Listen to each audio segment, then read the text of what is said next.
ক্রিকেটের প্রতি ভালোবাসা নাকি অর্থের লোভ? অনেকের মতে ক্রিকেটকে পুঁজি করে কারি কারি অর্থ কামানোই বোর্ড পরিচালকদের লক্ষ্য।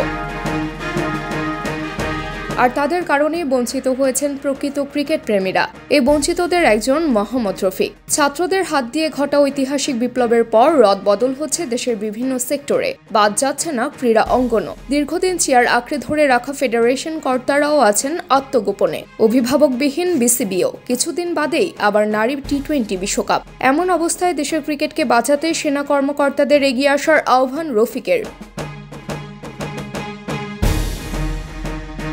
বাংলাদেশের ক্রিকেটের সুদিনের ভিত্তি গড়ে দিয়েছিলেন রফিকদের মতো ক্রিকেটাররা, অথচ খেলোয়াড়ি জীবন শেষে পাপন আমলে তারা কখনোই সুযোগ পাননি দেশের ক্রিকেটের জন্য কাজ করতে। এবার পরিবর্তন হয়েছে দেশ, ডাক আসলে ক্রিকেটের স্বার্থে বিনা পারিশ্রমিকেও কাজ করতে প্রস্তুত তারা। মোহাম্মদ রফিক বলেন, সামনে কিন্তু নারী টি-20 বিশ্বকাপ। আমরা চাচ্ছি এই টুর্নামেন্টটা যেন বাংলাদেশেই হয়। তাই আমি মনে করি সেনা কর্মকর্তারা যত তাড়াতাড়ি এইখানে আসবে দেশের ক্রিকেটের জন্য তত ভালো হবে এবং আইসিসি এই টুর্নামেন্টটা এখানেই আয়োজন করার অনুমতি দেবে।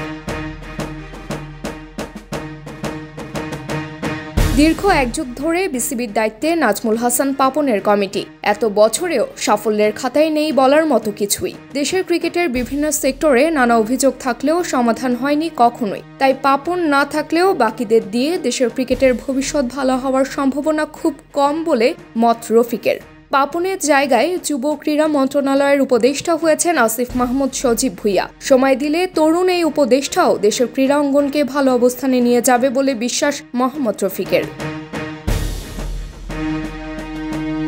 Team sports desk.